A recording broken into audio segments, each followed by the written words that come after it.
Hey guys, स्वागत है आप सभी का द मास्टर साहब पे। दोस्तों, एक बहुत ही बड़ी वैकेंसी आई है, बम्पर बहाली जिसको बोलते हैं। वो है आपको बीएसएससी इंटर लेवल की वैकेंसी है। नाम ही है इंटर लेवल, यानी कि इसमें आप समझ गए होंगे कि इसमें जो क्वालिफिकेशन है वो हमारा इंटर लेवल का होना चाहिए। ठीक है। अब इसमें क्या है कि इसमें टोटल पोस्ट 11,098, एक बहुत बड़ा पोस्ट है, दिया गया है। और जैसा कि आपने थंबनेल में देखा होगा, इसमें लेवल 2 से लेके लेवल 4 तक के पद हैं। अब इसमें जो बड़ा बड़ा पद है, जो बड़ा पोस्ट है, इसमें 2-3 मुख्य पद हैं। बाकी भी पद हैं जो जो कंप्यूटर बेस्ड है। अगर आपको कंप्यूटर में टाइपिंग वगैरह आता है तो आप उसको अप्लाई कर सकते हैं। ठीक है। बाकी जो विदाउट टाइपिंग कौन सा पोस्ट है, वो सारा चीज हम लोग इस डिटेल में देखेंगे। तो ऐसे जो बड़े कुछ पद हैं, जैसे कि पंचायत सचिव का पद है। ठीक है। पंचायत सचिव का पद है। फिर आपको मलेरिया निरीक्षण का मलेरिया निरीक्षण का जो है उसका पद है। फिर आपको राजस्व कर्मचारी का पद है। ठीक है। तो ये सारे पद जो है थोड़े हाईलाइटेड पद हैं। बाकी जो पद है इसमें वो लिपिक के पद है, जिसको आप क्लर्क बोलते हैं। ठीक है, उसका पद है। उसके लिए क्या योग्यता है, कैसे अप्लाई करना है, क्या बातें हैं, वो सारी चीजें हम इस वीडियो में देखेंगे। और इसी वीडियो में पूरी जानकारी अलग अलग कोई जानकारी आपको नहीं लेना है। पूरी जानकारी इसी वीडियो में, किस तरह के फोटो अपलोड करने हैं, कहाँ पे कौन सा डॉक्यूमेंट लगेगा, वो सारी जानकारी मैं इस वीडियो में आपको बताऊंगा। चलिए स्टार्ट करते हैं। देखिए, ये यहाँ पे कर्मचारी चयन आयोग Patna veterinary college Patna 14 inter स्तरीय जो है आपको यहाँ पे बहाली है, विज्ञापन है, जिसका ऑनलाइन आवेदन का जो तिथि प्रारंभ होगा वो 27 सितंबर से शुरू होगा और 11 नवंबर को ये खत्म हो जाएगा। यानी अच्छा खासा समय दिया जा रहा है। लेकिन मैं आप लोगों से यही निवेदन करूंगा कि आप इन पोस्ट में जो भी आपको अप्लाई करना शुरू में ही कर ले, क्योंकि बाद में क्या होता है, वेबसाइट जो है डाउन होना शुरू होता है, लिंक डाउन होना शुरू होता है और फॉर्म अप्लाई करने में बहुत सारी कठिनाइयों का सामना करना पड़ता है। ठीक है। यहाँ पे विभाग वगैरह दिया हुआ है, इस थोड़ा सा पेचीदा टाइप का है, लेकिन मैं आपको इसमें पूरी कोशिश करूंगा कि मैं इसको आपको समझाऊं। ठीक है। देखिए, ये पद का नाम है, पहला पद यहाँ पे निम्न वर्गीय लिपिक है, जो कि पथ निर्माण विभाग जो हमारा है, रोड कंस्ट्रक्शन डिपार्टमेंट, उसमें आया है। और ये लेवल 2 की वैकेंसी है। और इसके लिए जो योग्यता है वो इंटरमीडिएट या उसके समान होना चाहिए। इसमें एक तकनीकी योग्यता मांगी गई है, वो है कि कंप्यूटर पर हिंदी में वर्ड प्रोसेसिंग या टाइपिंग आपको आना चाहिए। ठीक है। इसमें पोस्ट की संख्या टोटल यहाँ पे दिया हुआ है कि 15 पोस्ट अनरिजर्व का है और ईडब्ल्यूएस के लिए 4 है, 3 पिछड़ा वर्ग के लिए, अत्यंत पिछड़ा वर्ग के लिए 7 है, और अनुसूचित जाति के लिए 6 है, और अनुसूचित जाति के लिए 1 है, और पिछड़े वर्ग की महिला के लिए 2 है। यानी टोटल 38 पद हैं। और यहाँ पे जो नीचे पद देख रहे हैं वो आपको जो यहाँ पे जो महिला के लिए आरक्षित है उसके हिसाब से यहाँ पे दिया हुआ है। ठीक है। तो मैं टोटल पद आपको बताऊंगा। आप इसका नोटिफिकेशन जो है डाउनलोड करके, इसका लिंक मैं आपको डिस्क्रिप्शन बॉक्स में दे दूंगा, वहां से आप डाउनलोड करके इसमें देख सकते हैं। आगे बढ़ते हैं। निम्न वर्गीय लिपिक का ही पद है, जो कि मध्य निषेध उत्पाद एवं निबंधन विभाग में है, लेवल 2 का पद है। इसमें भी इंटरमीडिएट मांगा जा रहा है। कंप्यूटर संचालन, कंप्यूटर टंका का आना चाहिए, और हिंदी और अंग्रेजी में जो टाइपिंग है वो एकदम मस्ट है। इसमें टोटल सीट 340 दिया गया है और यहाँ पे 105 सीट महिलाओं के लिए है। ठीक है। चलिए, अब देखिए आगे यहाँ पे नेक्स्ट पद है हमारा फिर निम्न वर्गीय लिपिक का ही है, लेवल 2 के लिए। ये गृह विभाग, होम डिपार्टमेंट में है, आरक्षी शाखा में, लेवल 2 का है। इसमें भी सारी चीजें वही हैं, वही सारी कंडीशंस दी गई हैं। टोटल सीट 19 है और यहाँ पे महिलाओं के लिए 6 है। इधर जो है आपको दिव्यांग और स्वतंत्रता सेनानी का जो है उसके लिए यहाँ पे पोस्ट का विवरण दिया गया है। चलिए आगे देखते हैं। पोस्ट नंबर 4 to 8, 4 से लेके 8 तक के पद को देखते हैं। यहाँ पे भी निम्न वर्गीय लिपिक है और ये भी आपको गृह विभाग में है, लेकिन विधि विज्ञान प्रयोगशाला में है। और इंटरमीडिएट और ये सारी जो क्वालिफिकेशन डिटेल है वही है। 10 सीट है टोटल और 4 महिलाओं के लिए आरक्षित है। ठीक है। नेक्स्ट है आपको निम्न वर्गीय लिपिक का है, श्रम संसाधन विभाग जो है हमारा, लेबर रिसोर्स डिपार्टमेंट, उसमें है, लेवल 2 का है, इंटरमीडिएट चाहिए, और हिंदी में जो है वो आपको टाइपिंग और इंग्लिश में आनी चाहिए। ठीक है। टोटल 20 सीट है, 4 सीट महिलाओं के लिए है। ठीक है। और इसमें जो है निम्न वर्गीय लिपिक है, यहाँ पे अल्पसंख्यक कल्याण विभाग जो है हमारा माइनॉरिटी वेलफेयर डिपार्टमेंट, उसमें आपका लेवल 2 के लिए है। इसमें भी सारी चीजें वही हैं, टोटल 63 है। ठीक है, अब देखिए जो आपका फिर से वो लिपिक जो है उसके लिए पर्यावरण इन्वायरमेंट डिपार्टमेंट में है, इसमें भी सारी कंडीशन सारा कुछ वही है, 30 सीट अवेलेबल किया गया है। उसके बाद यहाँ पे निदेशालय नियोजन एवं प्रशिक्षण जो है श्रम संसाधन विभाग में, उसके लिए भी यहाँ पे सेम कंडीशन, इसमें ज्यादा सीट है, 239 सीट यहाँ पे रखा गया है। ठीक है, नेक्स्ट देखिए, यहाँ पे फिर से वही लिपिक का ही पद है सबसे ज्यादा, इसमें भी आपको जो है वो सारा कुछ दिया हुआ है, लेकिन इसमें एक सिस्टम बढ़ा दिया कि MS Word, MS Excel, PowerPoint, इस पे काम करने आना चाहिए आपको। 54 सीट है। अब देखिए यहाँ पे फलेरिया निरीक्षक जिसकी मैं बात कर रहा था कि बहुत इंपॉर्टेंट पोस्ट हैं, ये देखिए फलेरिया निरीक्षक, ये स्वास्थ्य विभाग में होता है, और अभी तक आपने देखा कि लेवल 2 का मैंने पद देखा, ये लेवल 4 का है, और इसमें इंटरमीडिएट चाहिए साइंस से, 10+2 साइंस से चाहिए। ठीक है, अब इसमें टोटल 669 है। उसी तरीके से सहायक अनुदेशक है जो कि मंत्रिमंडल सचिवालय में है, उसमें क्या है, ये भी लेवल 4 का है, और इसमें भी सीट आपको 7 ही है, ज्यादा सीट नहीं है। उसके बाद फिर देखिए निम्न वर्गीय लिपिक, इसमें नागरिक सुरक्षा आपदा प्रबंधन विभाग उसमें है, और देखिए यहाँ पे लेवल 2 का ये बहाली है। ठीक है, इसमें वही सारी चीज है जो क्वालिफिकेशन पहले मांगा गया था कि टाइपिंग के साथ साथ इंटर होना चाहिए और चलाने आना चाहिए। इसमें 41 सीट्स हैं। बाद में बताऊंगा कि टोटल सीट कितना है। राजस्व कर्मचारी जिसका नाम बताइए, राजस्व भूमि सुधार विभाग में है, लेवल 2 का है, इंटरमीडिएट होना चाहिए। इसमें बहुत ज्यादा सीट है दोस्तों, 3559, लगभग 3560 सीट है। ठीक है, और महिलाओं के लिए भी देखिए 1055 सीट यहाँ पे दिया गया है। ठीक है, बहुत ज्यादा सीट है इसमें। और उसके बाद देखिए यहाँ पे पंचायत सचिव की मैंने बात की थी, पंचायत सचिव ये पंचायती राज विभाग में लेवल 3 का है, और इसमें भी 3532 सीट है, और 1000 से ज्यादा सीट यहाँ पे महिलाओं के लिए आरक्षित किया गया है। ठीक है, उसके बाद फिर से वही लिपिक का पोस्ट है, लिपिक के सारे पोस्ट हैं कि निम्न वर्गीय लिपिक जो है पंचायती राज में, उसके लिए यहाँ पे 504 सीट है। पंचायती राज में जो आपके क्लर्क है उसका भी सीट देख लीजिए कितना ज्यादा है। ठीक है, 504 सीट दिया गया है। उसके बाद यहाँ पे निम्न वर्गीय लिपिक का खान एवं भूतत्व विभाग लेवल 2 के लिए यहाँ पे देखिए 58 दिया गया है सीट। उसके बाद परिवहन विभाग ट्रांसपोर्ट डिपार्टमेंट के लिए भी यहाँ पे 89 पोस्ट अवेलेबल है। उसके बाद नगर विकास एवं आवास विभाग में यहाँ पे 2039 सीट है, बहुत ज्यादा सीट है दोस्तों, बहुत ज्यादा सीट है। तो ये सारी सीट्स अवेलेबल की गई हैं। उसके बाद देखिए यहाँ पे फिर से लिपिक का ही पद है, ये अनुसूचित जनजाति जाति जनजाति के लिए है, यहाँ पे 238 सीट है। टंकक सह लिपिक मंत्रिमंडल सचिवालय लेवल 4 का है, यहाँ पे इसमें 4 सीट है केवल।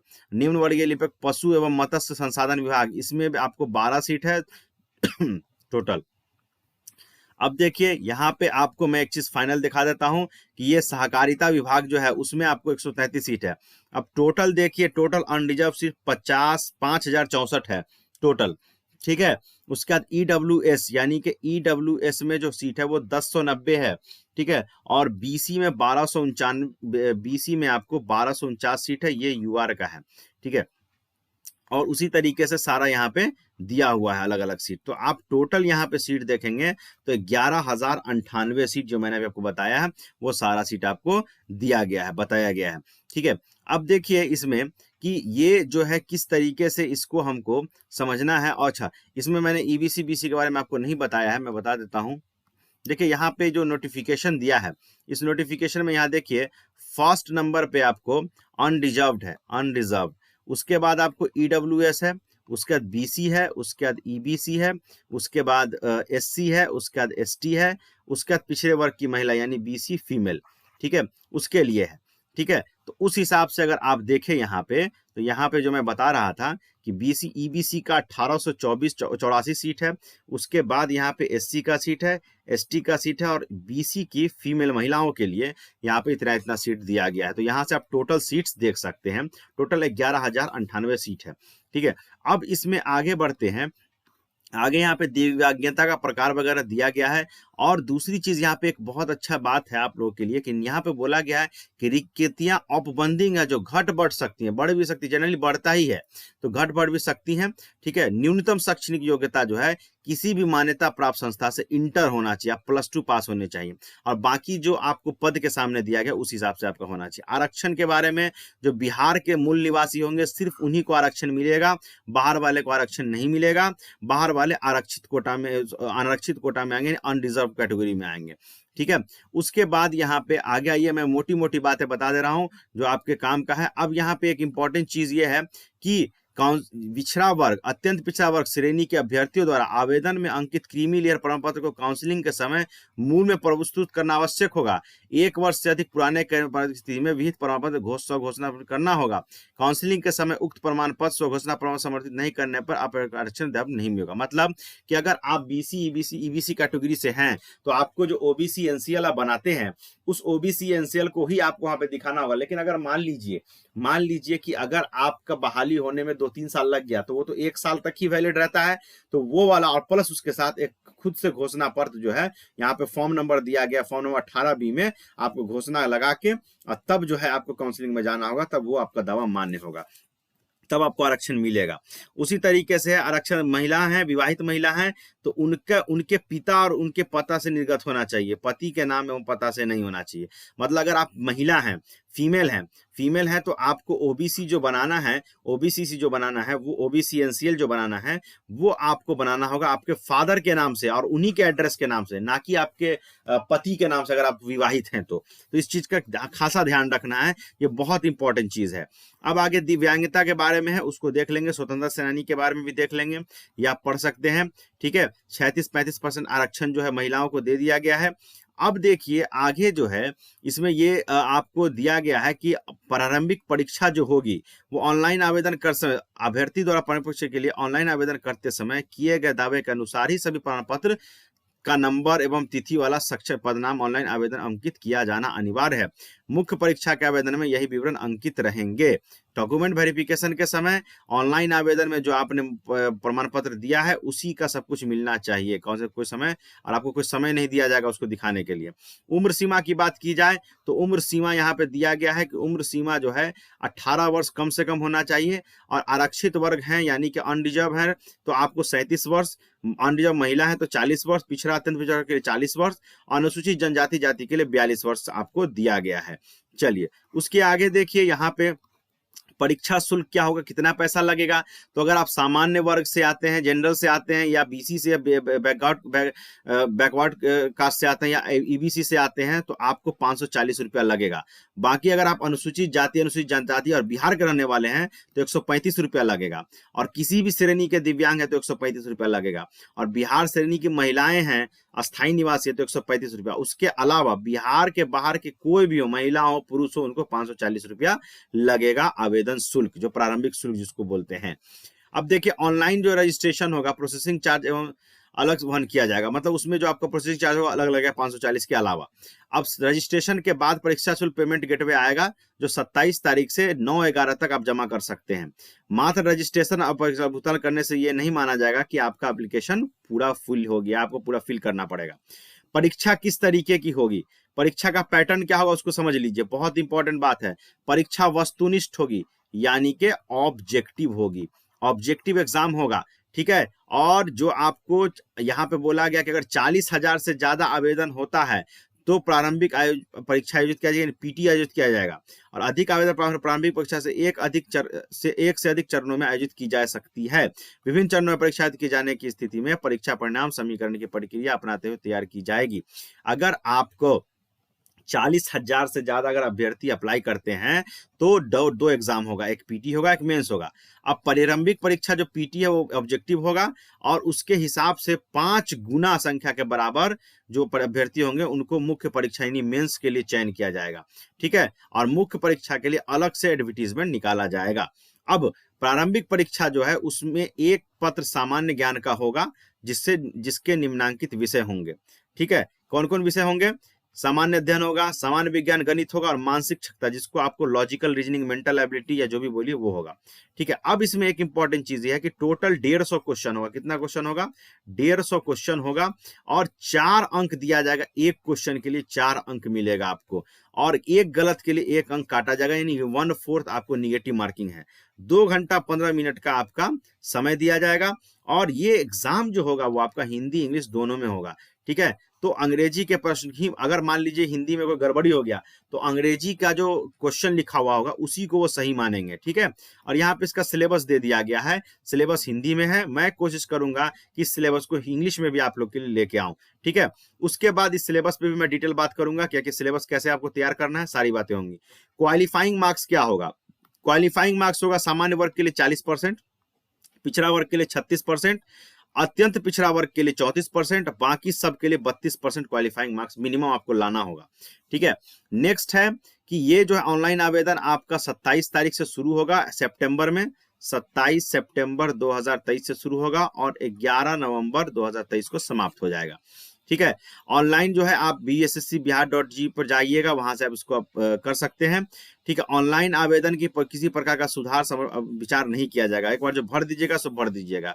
नाम, माता का नाम, पिता का नाम, जन्म तिथि सब मैट्रिक का जो सर्टिफिकेट उसके हिसाब से आपको भरना है। कैटेगरी जो है बढ़िया से समझ के भरना है आपको। उसके बाद आपको दिव्यांगता वाला यहाँ पे सिलेक्ट है, अगर दिव्यांग है तो उसके हिसाब से। अच्छा, आवेदन कर सब अपनी स्पष्ट लाइव फोटो वेबकैम के माध्यम से खींचकर अपलोड करना सुनिश्चित करेंगे। यानी कि आपको फोटो अपलोड नहीं करना है, आपके मोबाइल या सॉरी लैपटॉप से जो कैमरा होगा उससे आपका लाइव फोटो खींचा जाएगा और वही जाएगा उसके ऊपर। ठीक है, तो साइबर कैफे में अगर आप फॉर्म भरवा रहे हैं तो उसके पास ये देख लीजिएगा कि कैमरा है कि नहीं, क्योंकि लाइव फोटो खींचा जाएगा। बिना कैमरा या बिना लैपटॉप के आपका फॉर्म नहीं भराएगा। अब देखिए अभ्यर्थी, अच्छा दूसरा चीज है कि योग्यता प्रमाण पत्र जो दिया गया उसी हिसाब से मान्य होगा। अच्छा, प्रारंभिक के आवर्त समर्पित करते समय आपके पास सभी तरह का प्रमाण पत्र होना चाहिए। अब यहाँ पे आगे दिया गया कुछ इंपॉर्टेंट इंस्ट्रक्शंस। इंपॉर्टेंट इंस्ट्रक्शन क्या है कि किसी भी अभ्यर्थी के परीक्षा में सम्मिलित होने का निर्धारण आयोग द्वारा किया जाएगा और ये अंतिम होगा। उन्हीं अभ्यर्थी को परीक्षा में सम्मिलित होने के लिए योग्य माना जाएगा जिन्हें आयोग द्वारा एडमिट कार्ड दिया गया है। ठीक है, किसी तरह का पैरवी या ये सब कराने का सूचना जो है किसी तरह का अपनाकर प्रभाव करने का प्रयास नहीं करेंगे, नहीं तो अभ्यर्थी आपका रद्द कर दिया जाएगा जो कैंडिडेटशिप है। उसके बाद यहाँ पे है कि जो अभ्यर्थी हैं हिंदी इंग्लिश हस्ताक्षर स्कैन को अपलोड हिंदी, अच्छा सिग्नेचर किस में होगा? हिंदी और इंग्लिश दोनों में सिग्नेचर को अपलोड करना है। उसके बाद इंटरनेट बैंकिंग या इसके माध्यम से आप जो है कर लेंगे। अच्छा, इंटरनेट कि फेल्योर की वजह से ऐसा ना हो कि आपका फॉर्म नहीं भर, इसलिए आप इंतजार नहीं करेंगे, पहले फॉर्म भर ले जो मैंने पहले ही बताया था। उसके बाद आप सबमिट कर देंगे, सबमिट करके आपको प्रीव्यू करना है, सारा डिटेल देख लेना है, तभी आपको सबमिट करना है। ठीक है, आपको जो वैध ईमेल आईडी है, मोबाइल नंबर है, उसको ही डालना है। ठीक है, और अपना एप्लीकेशन फॉर्म नंबर या रजिस्टर नंबर को सुरक्षित रखना है। पूर्ण रूप से भरे आवेदन जिस पर फोटो होगा सुरक्षित रखेंगे, किसी भी परिस्थिति में डुप्लीकेट या ये सब जो आपको निर्गत नहीं किया जाएगा। तो अपना डॉक्यूमेंट खुद से हिसाब से रखना है। उसके बाद अब प्रारूप धारण इम्पर्सनेशन करने का प्रयास किया जाता रहा है। तो परीक्षा के दौरान आपका बायोमेट्रिक होता है, जो आप जानते ही हैं, बायोमेट्रिक आइरिस वगैरह लिया जाता है। ऑनलाइन एग्जाम अगर आपने दिया है तो सब लोग जानते हैं। ठीक है, ये सारी बातें यहाँ पे बता दी गई हैं। ठीक है, उसके बाद घोषणा है, घोषणा के बाद अंतिम तिथि फिर से बता दिया गया आपको कि ये है आपका अंतिम तिथि। उसके बाद ये कहा गया किसी भी तरीके से आप आवेदन पत्र जो है नहीं भेजना है, वहां ऑनलाइन जो हो गया वही आपका फाइनल हो गया। तो ये सारी बातें हो गई बीएसएससी इंटर लेवल की। अब मेरा आपसे एक सवाल है कि अगर आपको किसी इस वैकेंसी के बारे में, किसी विषय के बारे में, जैसे कि सिलेबस क्या होगा अगर आपको जानना है, अगर नहीं समझ में आ रहा है, या आपको डॉक्यूमेंट्स के बारे में जानकारी और लेनी है अलग से, या आपको जो है फॉर्म कैसे भराएगा उसके बारे में, तो आप कमेंट कीजिए, मैं उसके लिए अलग से एक वीडियो आपके लिए अवेलेबल करने की कोशिश करूंगा। Thank you very much.